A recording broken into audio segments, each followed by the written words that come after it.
Hello, and welcome to Olmsted, the Urbanist podcast. I'm Ned Melanson. Today we're speaking with Michael Sussman, CEO of the for-profit transportation advisory firm Strategic Rail Finance. He's also the founder of the nonprofit organization On Track North America. Michael has advised local, state, and federal governments on collaborative approaches for logistics and supply chain improvements. He's advised some of the largest facilities, including the ports of Long Beach and Los Angeles.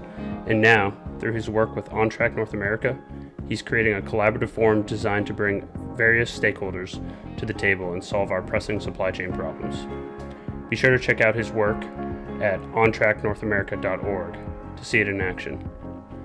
In this discussion, we cover the rise and decline and potential resurgence of freight rail in America, why we don't have urban freight anymore, why manufacturing moved out of the cities and into the hinterlands, how Michael is not anti-truck, and how rail and trucking can work side by side. Plus, I unload my personal pet peeves about trucks and cities, and finally, how a little bit of industrial policy can go a long way in solving our logistics and supply chain issues. Now, let's jump right into our discussion of On Track North America's guiding principles. So let's dive right into it. So let's start with the mission. What is the mission? The mission is really to transform the history of transportation planning and in North America. Just say that it occurred to me quite a while ago that the world needs to make the shift from relying on competition in the marketplace and in governance to orienting around coordination, collaboration, and trust. So I'm really out to demonstrate and model and teach and scale up coordination and collaboration and trust in all business and commercial activity and governance and policy making. Interesting. So, it seems like I actually just had a guest who is working on a trucking logistics tech company. We were speaking about the trucking industry, and it seems insanely competitive and almost cutthroat. I'm sure you have a lot to say about that, but in terms of freight, is it the same? Is there more room for coordination in the freight world? Yeah. It's, when you think about it, it's absurd that we would rely on and actually insert competition within systems that if you don't orient in a collaborative, coordinated framework, how can you have efficient systems? Starting with in the 1914, when we were at the peak of the rail development in the United States, when we had over 250,000 route miles of rail lines, and we saw that we wanted to build out the road network. Of course, we should have looked at integrating the new system with the existing system and having them be compatible and integrated. And instead, we made them compete with each other. And consequently, we're down now to less than 140,000 route miles of rail line. And we're still paying the price for that competition. When you get to what happens at every primarily urban space where you have a confluence of either rivers, so you have barge transportation, ocean ports where you have ocean carriers, rail lines, highways, trucking networks, where we most need and could benefit from coordination and collaboration, what you see is that we have the least amount of coordination and collaboration, therefore the most chaos. And if you take an urban space like Chicago, where you have 7 Class 1 railroads coming together in the Chicago metropolitan area, it's chaos. There's goods that are moved from one side of the city to the other and then back again for no reason. And that happens in Memphis, the other major Midwest confluence of rail lines in Mississippi River, as well as New Orleans, where you have 6 Class 1 railroads. So these are all urban spaces. And, the windup is that rail has really retreated from the metropolitan space over time. And we're just relying on trucks more and more. Could you give just an overview of what you mean by competition? Is it competition between different rail lines? Is it competition for space? Is it competition for goods? What are you talking about when you say this kind of competition? Sure. In the United States, we have major urban spaces that are also the location of major international ports. If we think of Miami, Tampa, Savannah, Norfolk, Philadelphia, New York, West Coast, Oakland, San Francisco, LA, Long Beach. So at each of these major cities where there's increasing amount of freight moving in and out of those cities, increasing amount of people, population, there's talk of all the actors, the ocean carriers, the port management, labor working at the port, railroads and their management and labor, and the trucking companies, drayage companies, landowners, which are typically, and real estate development companies who are typically left out completely from transportation planning. There's interactions among all of these segments of the system. And that can seem like coordination and collaboration because to some extent they are. They're relating with each other. They're doing business. But in terms of actually thinking out what are the challenges, gaps, barriers, inefficiencies as freight moves through that whole network and set of relationships, the vehicles, the forums, the methods that we deploy are not conducive to that level of large-scale multi-stakeholder coordination and thinking and investment. We rely on the marketplace, and the marketplace doesn't have a forum for that kind of coordination. It's only able to facilitate a lot of individual, narrowly focused transactions, and then working out some agreements among two parties here, two parties over there, two companies, two agents.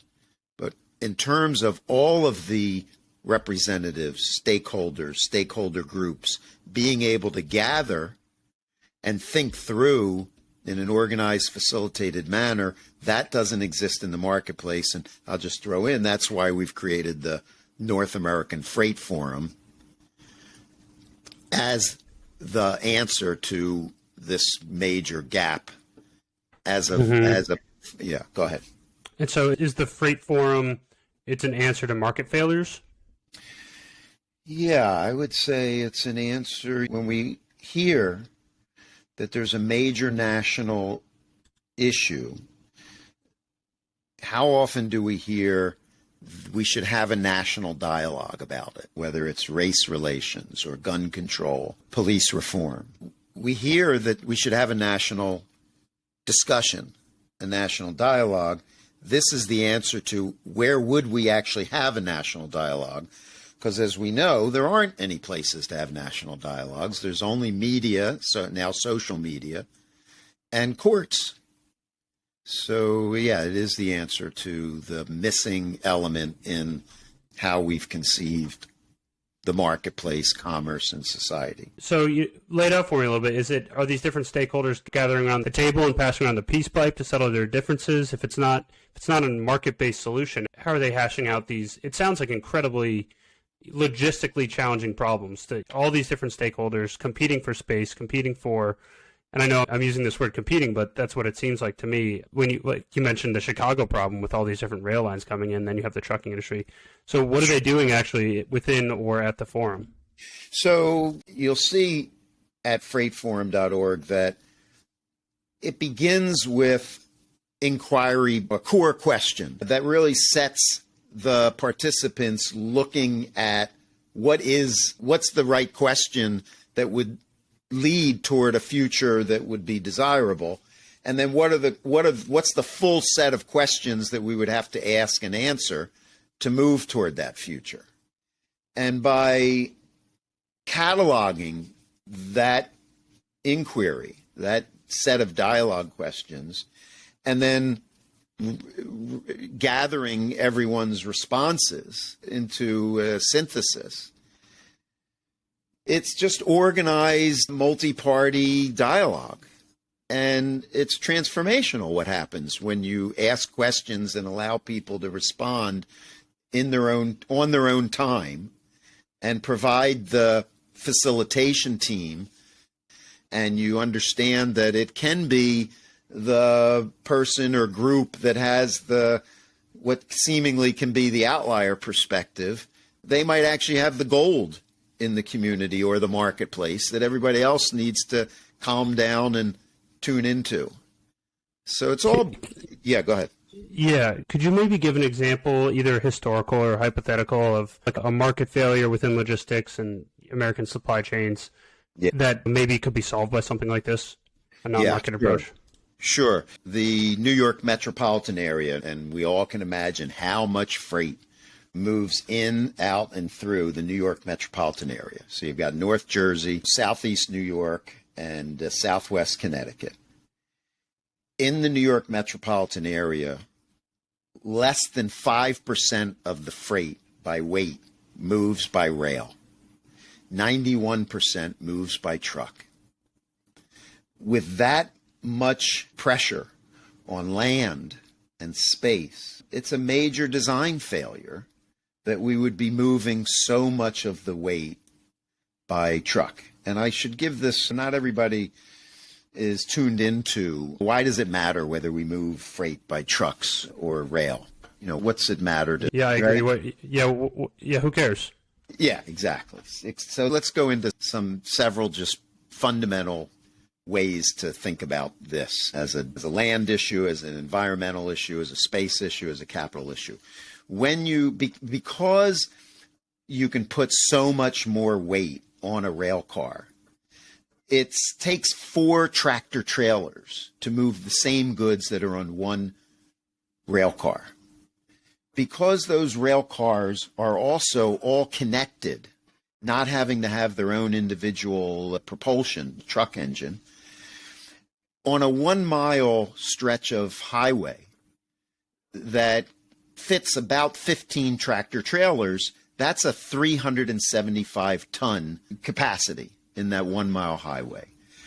A train line, a rail line with a 1-mile train right next to that highway, the capacity is 10,000 tons.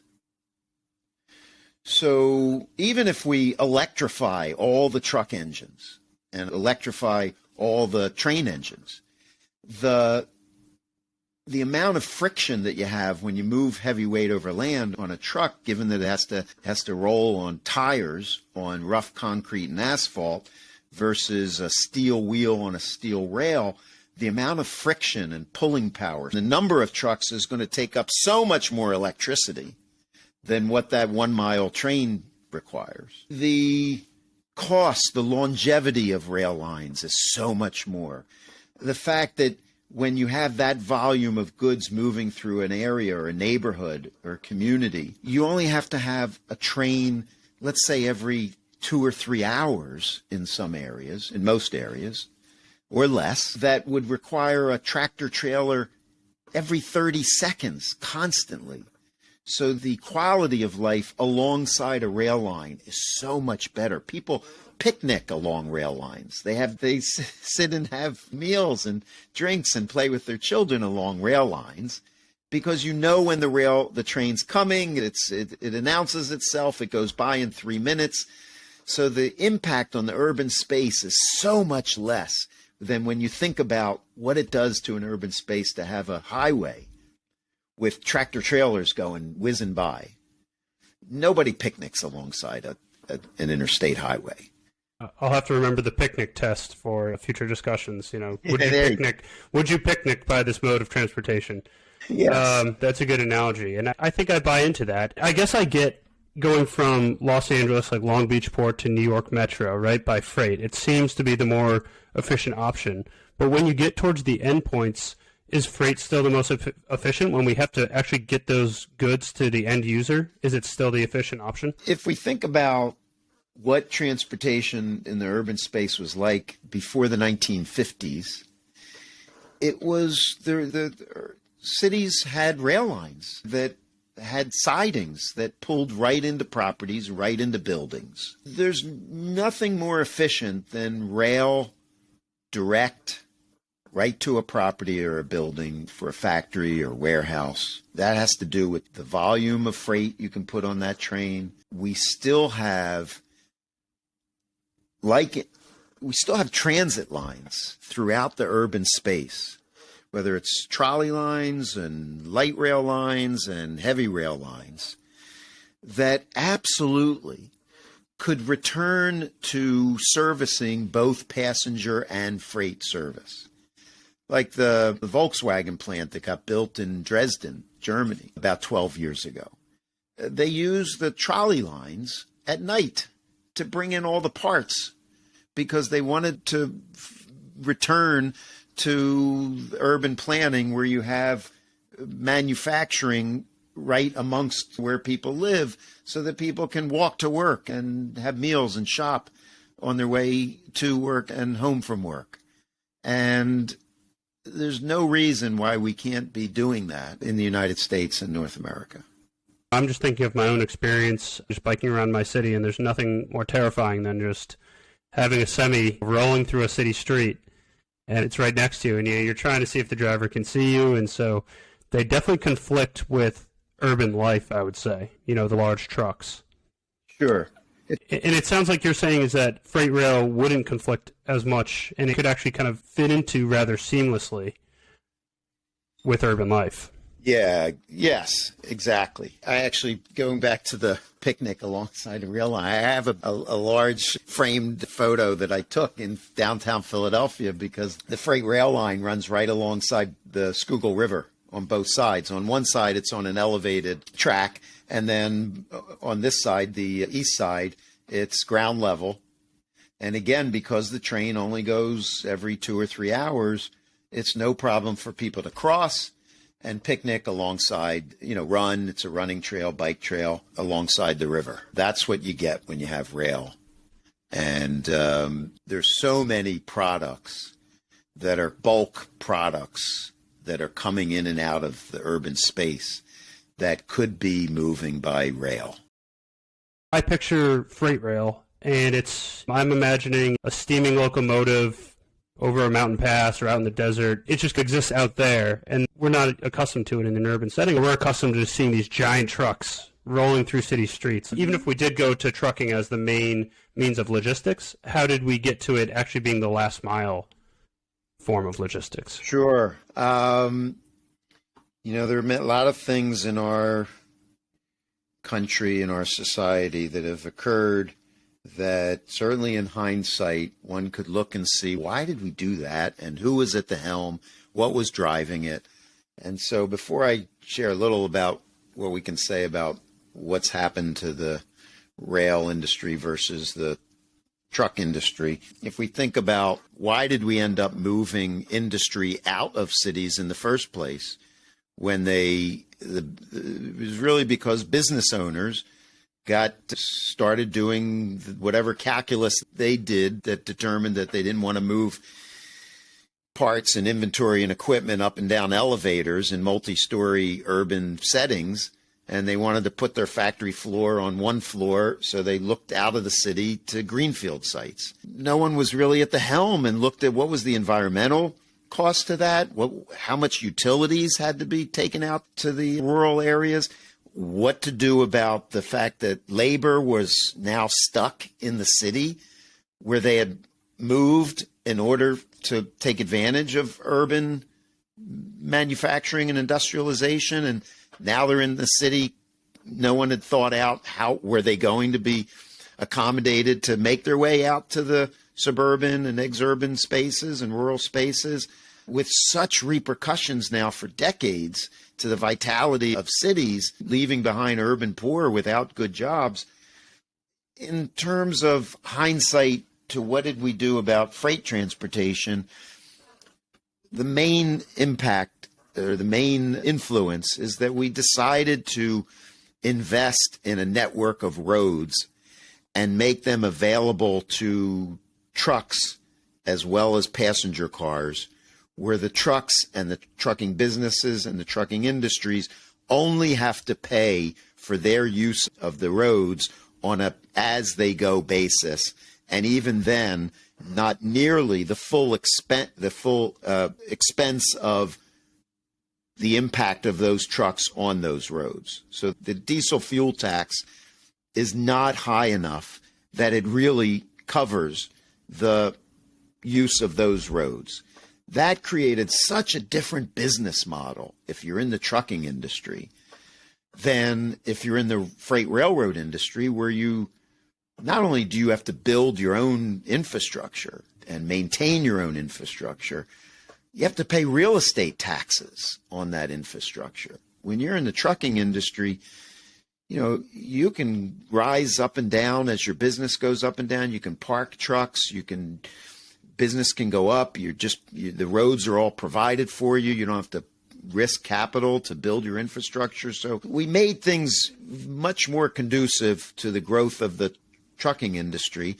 And the evidence of that is that the trucking industry is now 10 times the revenue of the freight railroad industry, even though moving heavy weight over land in a truck takes 2 to 5 times the amount of diesel fuel and consequent air pollution. So it's a very serious matter. And I just want to wind up my comments here with that none of this is anti-truck.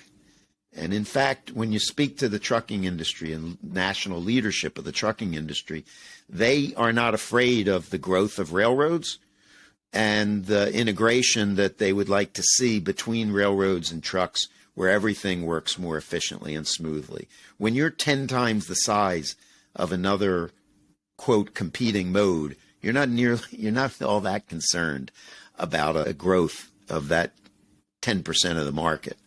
So this is all about getting back to integration, not lambasting trucks.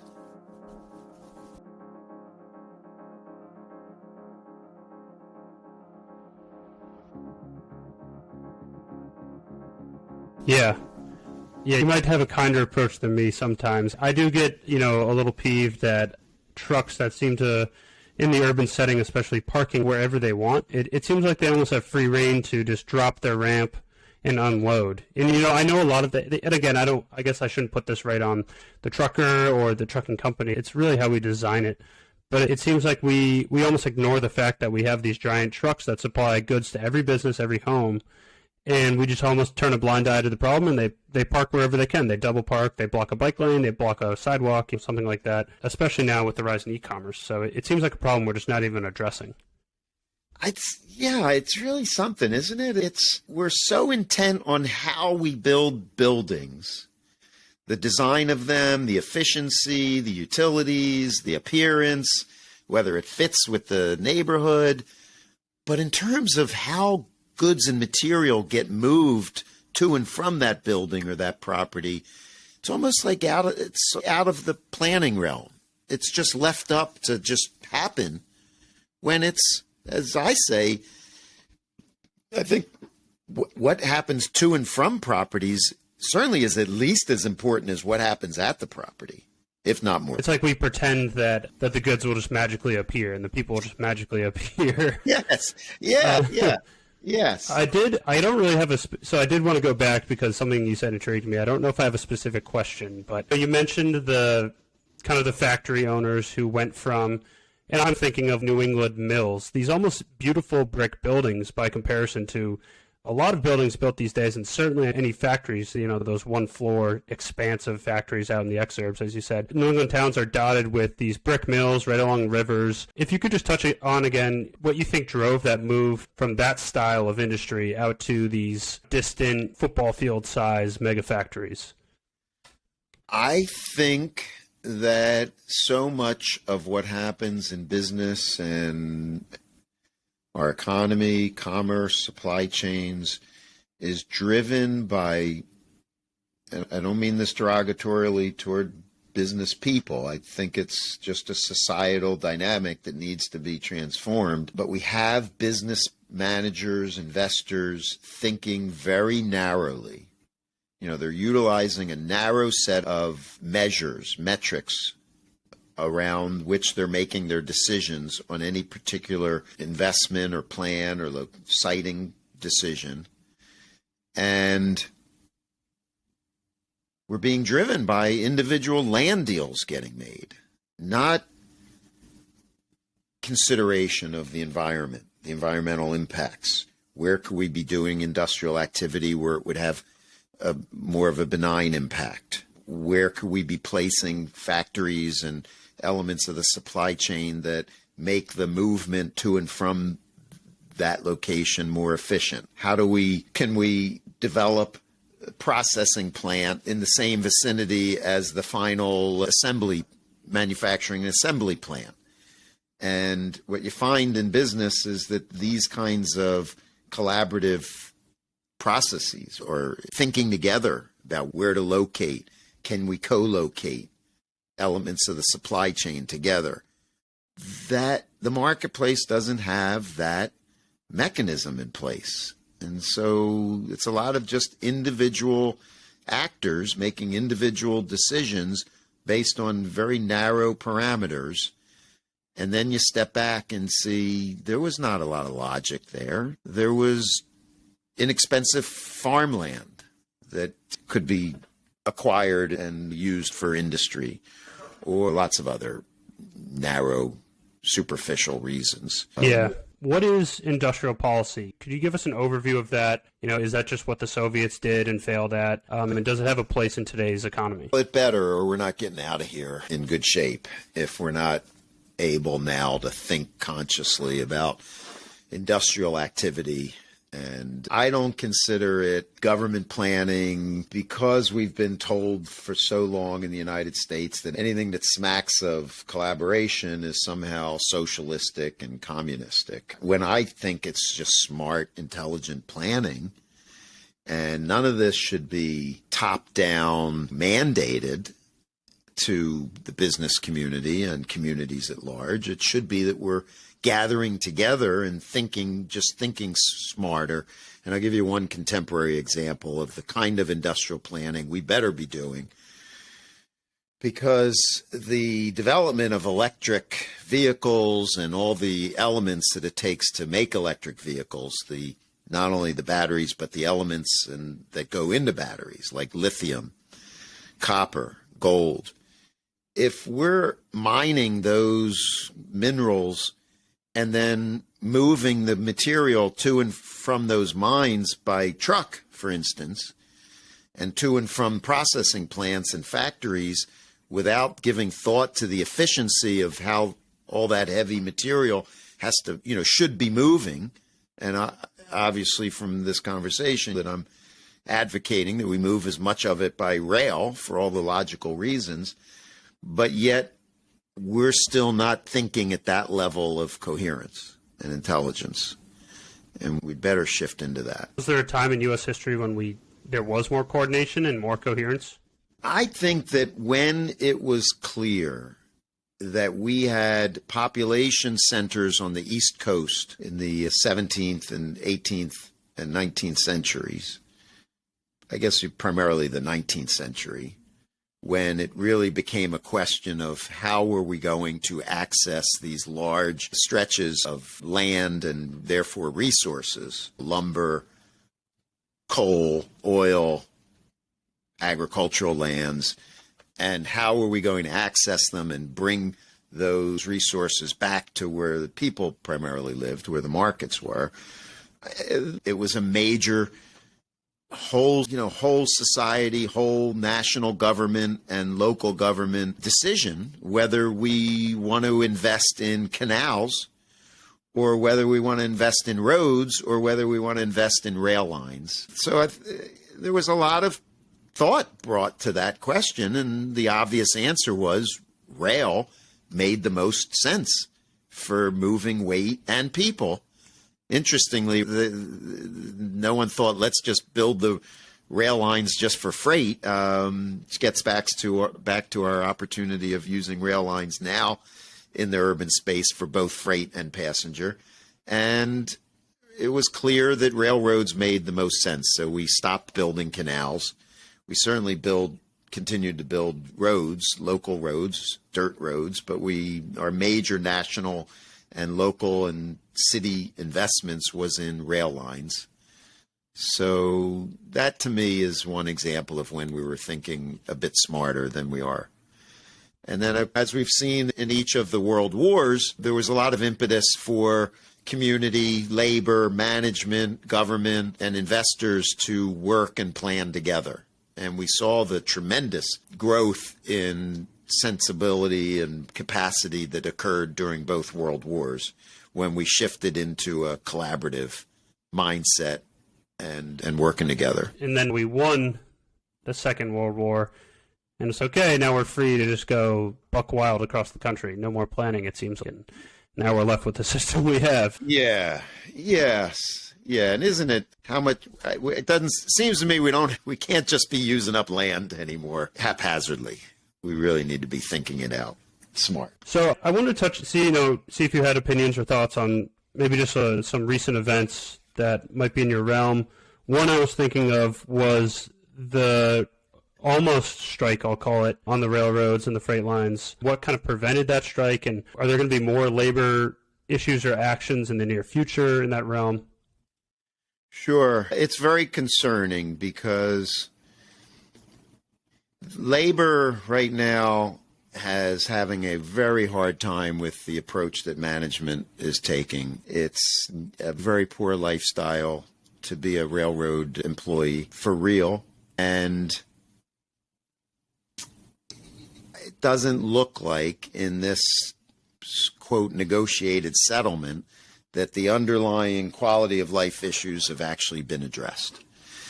And the system that railroad management continues to deploy in its labor relations and work rules is managing mistrust. They're not trusting labor. They're not believing in the full scope of what labor can be contributing to management and to well-running operations. So they continue to just limit the voice of labor and employees, the role. I'll give you an example of what I mean in that.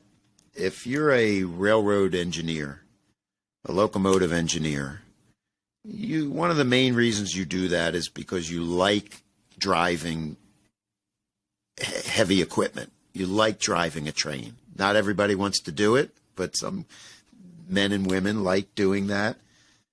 Management has decided that they would install completely computer-operated train systems, taking the wheel and the controls out of the hands of these men and women and forcing them to sit in locomotive cabs watching a computer run the train based on a single-minded parameter to save fuel.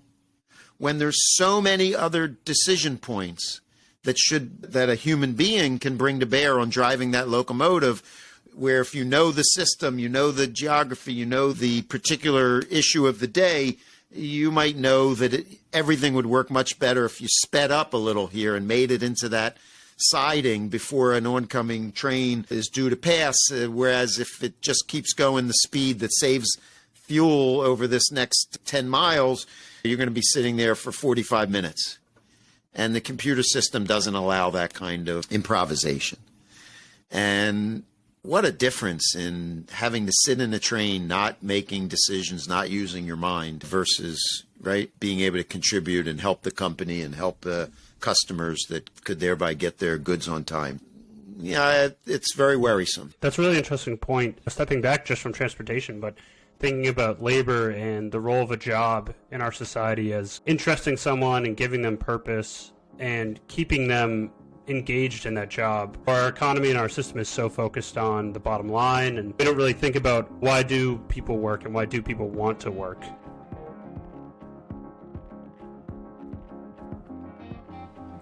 Okay, that was Michael Sussman, CEO of the for-profit Strategic Rail Finance and the nonprofit organization On Track North America. Check out his work at ontracknorthamerica.org.